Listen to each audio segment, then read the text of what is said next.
அகிலத்தின் அன்பான சொந்தங்களுக்கு இனிய வணக்கம். மீண்டும் காலையினூடாக இணைந்திருக்கின்றோம்.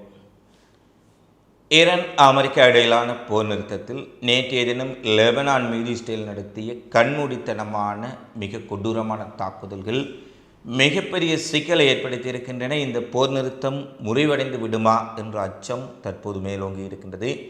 நாளைய தினம் பாகிஸ்தான் பேச்சுவார்த்தைகளில் ஈரான் கலந்து கொள்வார்களா இல்லையா என்ற விடயம் கூட இதுவரை தெளிவுபடுத்தப்படவில்லை. அடுத்து அயதுல்லா அல் ஹமேனியின் உடல் இன்னும் அடக்கம் செய்யப்படாத நிலையில் லட்சக்கணக்கான ஈரானியர்கள் 40வது நாளில் ஒன்று கூடி மிக பெரிய அளவில் தங்களுடைய சோகத்தை வெளிப்படுத்தி இருக்கின்றார்கள். ஸ்பெயின் உடைய பிரதமர் போர்க்குற்றவாளி நெதன்யாகுவை உடன் கைது செய்ய வேண்டும், ஐரோப்பிய ஒன்றியம் இஸ்ரேல் மீது பொருளாதார தடைகளை விதிக்க வேண்டும் என்று மிக கடுமையான தங்களுடைய கருத்துக்களை வெளிப்படுத்தி இருக்கின்றார்கள். இந்த நிலையில் பிராந்தியத்தில் நடைபெற்றிருக்கக்கூடிய மிக பிந்திய தகவல்களை இந்த காணொலியில் பார்க்கலாம். தொடர்ச்சியாக எங்களுடைய தகவல்களையும் உலகெங்கும் நடைபெறக்கூடிய உடனுக்குடன் நிகழக்கூடிய செய்திகளையும் தெரிந்து கொள்ள அகிலம் சேனலை சப்ஸ்கிரைப் செய்து கொள்ளுங்கள். இந்த செய்திகளுக்கு செல்வதற்கு முன்பாக கடந்த 28ஆம் தேதி பிப்ரவரி 28ஆம் தேதி அதாவது அமெரிக்கா ஈரானுடன் பேச்சுவார்த்தை நடத்தி கொள்வதாக தெரிவித்த அதே காலப்பகுதியில் இன்னும் 2-3 தினங்களில் அடுத்த சுற்று பேச்சுவார்த்தை ஓமானில் ஈரானுக்கும் அமெரிக்காவுக்கும் நடைபெற இருந்த சூழ்நிலையில் ஈரானுடைய முதுகில் குத்தியது அமெரிக்கா. அதியுச்ச தலைவர் சுப்ரீம் லீடர் அயதுல்லா அல் ஹமேனி உட்பட முக்கிய தளபதிகள் 50க்கும் மேற்பட்டவர்கள் அவர்களுடைய இருப்பிடத்தில் வைத்து படுகொலை செய்யப்பட்டார்கள்.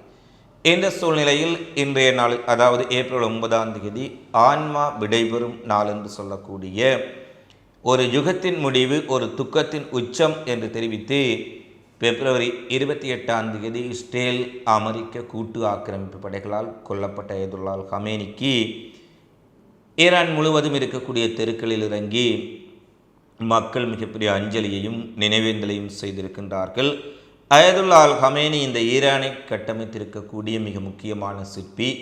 ஈரானுடைய வளர்ச்சியின் ஒவ்வொரு படிகளிலும் அவருடைய பெயர் நிறைந்திருக்கும் என அங்கிருந்த மக்கள் துயரத்துடன் தெரிவித்திருக்கக்கூடிய காட்சிகளும் வெளியாக இருக்கின்றன.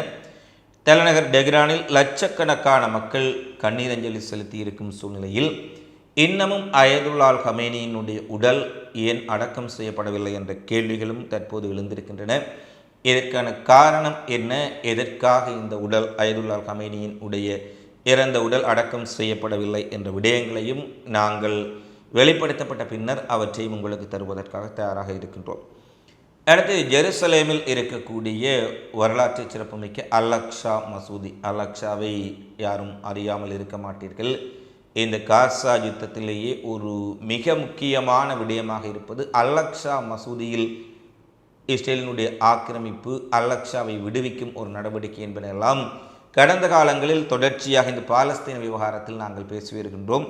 இந்த நிலையில் அல்-அக்ஸா மசூதியை கடந்த 40 நாட்களாக ஈரானுடைய போரை காரணம் காட்டி அநியாயமாக இஸ்ரேல் மூடி வைத்திருந்தார்கள். மிக முக்கியமாக சில கட்டுப்பாடுகளுடன் வயதானவர்கள், ஒரு அளவுக்கு மேற்பட்ட இளைஞர்களை செல்வதற்கு அனுமதித்த இஸ்ரேல் திடீரென 40 நாட்கள் முறையான காரணங்களின்றி முழுமையாக அல்-அக்ஸாவை மூடி வைத்திருந்தார்கள். 40 நாட்களின் பின்னர் ஜெருசலேமில் உள்ள அல்-அக்ஸா மசூதி இன்றைய தினம் தொழுகைக்காக திறக்கப்பட்ட போது ஆயிரக்கணக்கானவர்கள் ஒன்று கூடி நீண்ட இடைவெளிக்கு பின் தங்களுடைய தொழுகையை நடத்தியதை காணக்கூடியதாக இருந்தது.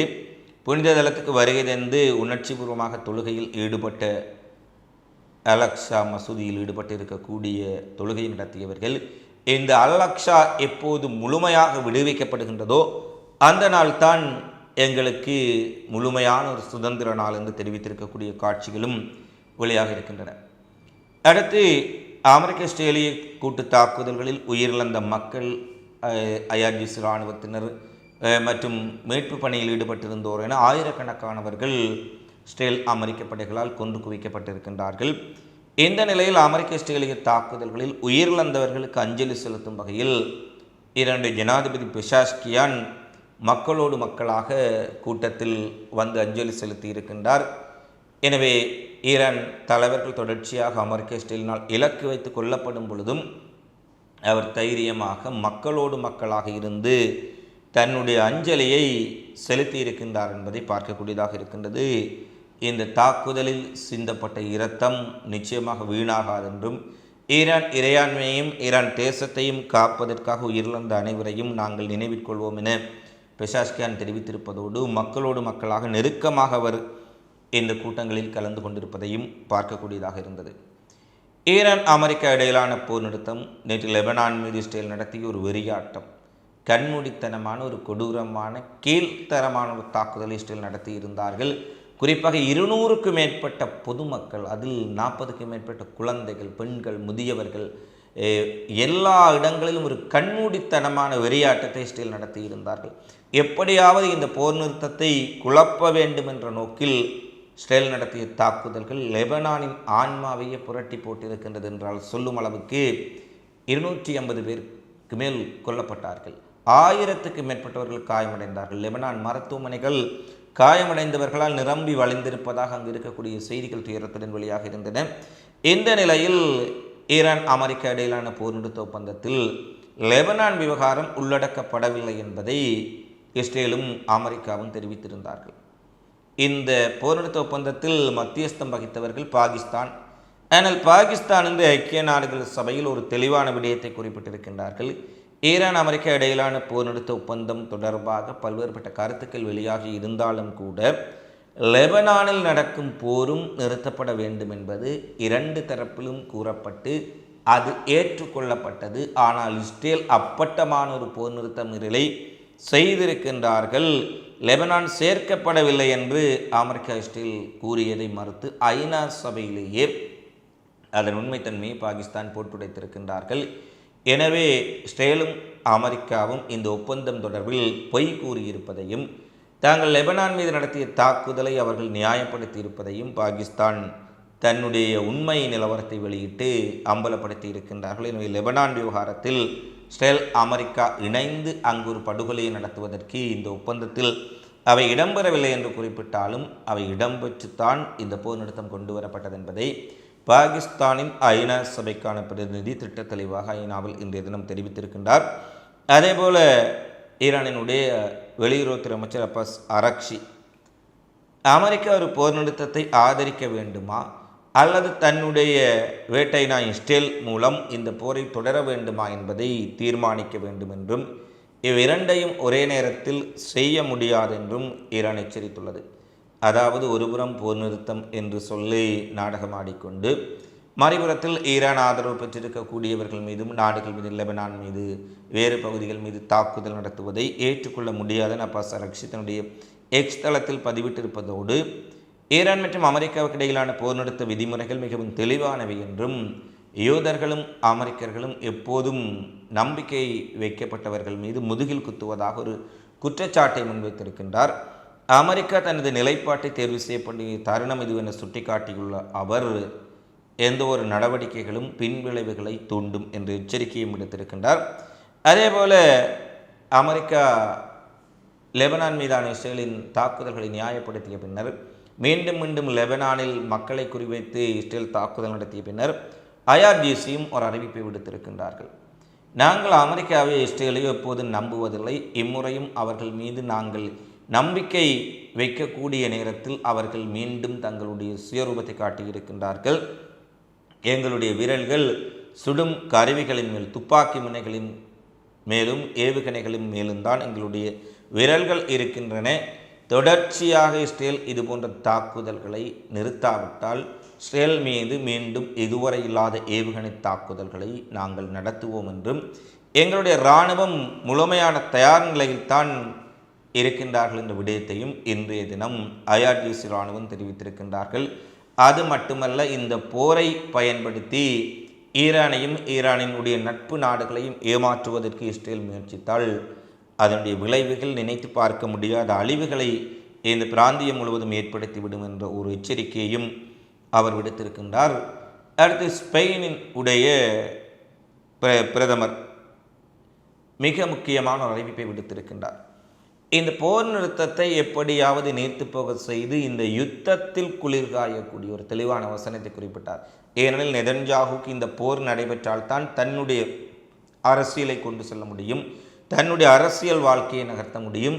எனவே இந்த போரின் ஊடாக குளிர்காய்வதற்கு நெதன்யாகு மிகப்பெரிய போர்க்குற்றங்களையும் சர்வதேச சட்டங்களையும் அப்பட்டமாக தொடர்ச்சியாக மீறுவதாக ஸ்பெயின் பிரதமர் பெட்ரோ சான்சஸ் அவர்கள் மிக கடுமையான கண்டனத்தை பதிவு செய்திருப்பதுடன் தொடர்ச்சியாக உலகின் அமைதியை கெடுக்கும் ஒரு குற்றவாளியாக கருதப்பட்டு சர்வதேச குற்றவியல் நீதிமன்றம் ஒரு போர்க்குற்றவாளி என அறிவிக்கப்பட்ட நெதன்யாகு கைது செய்யப்பட வேண்டும் என்று ஆவேசமாக தெரிவித்திருப்பதுடன் இஸ்ரேலினுடைய இந்த நடவடிக்கைகளுக்கு பதிலடியாக ஐரோப்பிய ஒன்றியம் இஸ்ரேலுடன் வைத்துள்ள வர்த்தக மற்றும் அரசியல் ஒப்பந்தங்கள் அனைத்தையும் இடைநிறுத்த வேண்டும் என்று ஒரு எச்சரிக்கையும் விடுத்திருக்கின்றார்.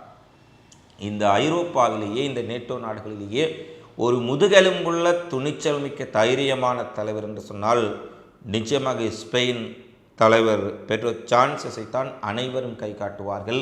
இந்த காசா விவகாரமாக இருக்கலாம், ஈரான் போரில் தங்களுடைய வான்வெளியை பயன்படுத்தக்கூடாது, இராணுவ தளங்களை பயன்படுத்தக்கூடாது, அமெரிக்காவின் போர் சட்டவிரோதமானது என தைரியமாக முன்பே அறிவித்தமையாக இருக்கலாம். ஸ்பெயின் ஒரு தனித்துவமான முதுகெலும்பு மிக்க தலைமைத்துவத்தை காட்டி வருகின்றது. எனவே இஸ்ரேல் மீது ஐரோப்பிய ஒன்றியம் தடை விதிக்க வேண்டும், அதற்கு நாங்கள் முழுமையான ஒத்துழைப்பை வழங்க வேண்டும், ஏனைய ஐரோப்பிய ஒன்றிய நாடுகளும் நீதியோடு நடந்து கொள்ள வேண்டும் என்ற கோரிக்கையை விடுத்திருக்கின்றார். அதே நேரத்தில் இந்த ஸ்பெயின் தன்னுடைய தூதரகத்தையும் டெஹ்ரானில் அதிகாரபூர்வமாக திறந்திருக்கின்றார்கள். இதுவும் அமெரிக்காவுக்கு மிகப்பெரிய அதிர்ச்சி. ஈரானை தனிமைப்படுத்தி டெஹ்ரானை அனைத்து இடங்களிலும் இருந்து துண்டித்து அழிப்பதற்கு இஸ்ரேலும் அமெரிக்காவும் துடித்து கொண்டிருக்கும் சூழ்நிலையில் ஸ்பெயின் தன்னுடைய தூதரகத்தை டெஹ்ரானில் அதிகாரபூர்வமாக திறந்திருக்கக்கூடிய செய்திகளை பார்க்கக்கூடியதாக இருக்கின்றது. அடுத்து ஸ்பெயின் போன்ற கருத்தை இன்று இத்தாலியும் மிகப்பெரிய அளவில் தெரிவித்திருக்கின்றார்கள். லெபனானில் இஸ்ரேல் நடத்திய படுகொலை போன்ற தாக்குதல்கள் அனைத்து போர் நிறுத்தங்களையும் உலக அமைதியையும் தகர்த்து விடும் என்று நாம் அஞ்சுவதால் நேட்டோ நாடுகள் தற்போது ஒரு முக்கியமான முடிவை எடுக்க வேண்டும். எந்த நாட்டின் மீதும் பொதுமக்களை குறிவைத்து நடத்தப்படக்கூடிய மிலேச்சத்தனமான தாக்குதல் ஏற்றுக்கொள்ள முடியாதவை என்று ஒரு அழுத்தமான விடயத்தை இத்தாலி தெரிவித்திருக்கின்றார்கள். ஸ்பெயினின் வழியில் இத்தாலியின் தற்போது நகர ஆரம்பித்திருக்கின்றார்கள். அந்த ஜியார்ஜியா மெலோனி என்ற பெண்மணி மிக கடுமையான எச்சரிக்கை ஒன்றையும் இஸ்ரேலுக்கு விடுத்திருக்கின்றார். அடுத்து ஹிஸ்புல்லா போராளிகள் இஸ்ரேலின் தொடர் தாக்குதலை அடுத்து கிரியாத் சோம்னா மற்றும் வடக்கு இஸ்ரேல் பகுதிகளை நோக்கி ராக்கெட் ஏவுகணை தாக்குதலை நடத்தியிருப்பதாக செய்திகள் வெளியாக இருக்கின்றது. இந்த தாக்குதலில் இஸ்ரேலுக்குள் சில ஏவுகணைகள் வீழ்ந்து வெடித்தாலும் யாருக்கும் காயம் ஏற்படவில்லை என்றும் உயிரிழப்புகள் பதிவாகவில்லை என்றும் இஸ்ரேல் இராணுவம் தெரிவித்திருக்கின்றது. அதேபோல லெபனானின் பல்வேறுபட்ட பகுதிகளில் இஸ்ரேலிய படைகளுக்கும் ஹிஸ்புல்லா போராளிகளுக்கும் இடையில் நேருக்கு நேர் மிக கடுமையான துப்பாக்கி சண்டைகளும் இடம்பெற்றிருக்கின்றன. இந்த துப்பாக்கி சண்டையில் ஏற்பட்ட சேத விவரங்கள், இது தொடர்பான முக்கிய விடயங்கள் நாளை முழுமையாக கிடைத்தவுடன் நாளைய காணொளியில் உங்களுக்கு நாங்கள் தரலாம் என்று இருக்கின்றோம். இருந்தபோதில் மிக கடுமையான நேரடி மோதல் ஹிஸ்புல்லாவுக்கும் இஸ்ரேல் ஐடிஎஃப் இராணுவத்திற்கும் இடையில் இடம்பெற்றிருக்கின்றது. இறுதியாக உக்ரைன் மற்றும் ரஷ்யா நாடுகளுக்கு இடையே நடைபெற்று வரும் போரில் உயிரிழந்த இராணுவ வீரர்களின் உடல்களை பரிமாற்றிக்கொள்ளும் பாரிய நடவடிக்கை, அதாவது இறந்தவர்களின் சடலங்களை பரிமாறக்கூடிய ஒரு நடவடிக்கை இடம்பெற்றிருப்பதாக ரஷ்யாவும் உக்ரைனும் தெரிவித்திருக்கின்றார்கள். ரஷ்யாவிடமிருந்த 1000 உக்ரைன் இராணுவ வீரர்களின் உடல்கள் உக்ரைன் அதிகாரிகளிடம் ஒப்படைக்கப்பட்டதற்கு பதிலாக உக்ரைனிடம் இருந்த 41 ரஷ்ய வீரர்களின் உடல்களையும் ரஷ்யா பெற்றுக்கொண்டிருக்கின்றது. சர்வதேச செஞ்சிலுவை சங்கத்தின் உதவியுடன் இந்த உடல்கள் சடலங்கள் பரிமாற்றக்கூடிய விடயம் நடைபெற்றிருப்பதான செய்திகள் வெளியாக இருக்கின்றன. இவைதான் தற்போது வெளியான மிக முக்கியமான செய்திகளாக தொடர்ச்சியாக உலகில் பதிவாக இருக்கின்றன. தொடர்ச்சியாக உலகெங்கு நடைபெறும் செய்திகளை உடனுக்குடன் அறிந்து கொள்ள அகிலம் சேனலை சப்ஸ்கிரைப் செய்து கொள்ளுங்கள். இந்த காலை பதிவு தொடர்பிலான உங்களது மதிப்பான கருத்துக்களை தவறாமல் கமெண்ட்ஸில் பதிவிடுங்கள். இஸ்ரேல் அமெரிக்காவின் உடைய இந்த வலிந்த தாக்குதல்கள், தொடர்ச்சியாக லெபனான் மீது நடத்தப்படக்கூடிய மிலேச்சத்தனமான படுகொலைகள் இந்த போர் நிறுத்தத்தை எவ்வளவு தூரம் பாதிக்கப் போகின்றது, இந்த போர் நிறுத்தம் நீடிப்பதற்கான வாய்ப்புகள் எவ்வளவு தூரம் இருக்கின்றது என்பது தொடர்பிலான உங்களுடைய கருத்துக்களையும் தவறாமல் பதிவிடுங்கள். மீண்டும் அடுத்த காணொளியில் சந்திப்போம். நன்றி, வணக்கம்.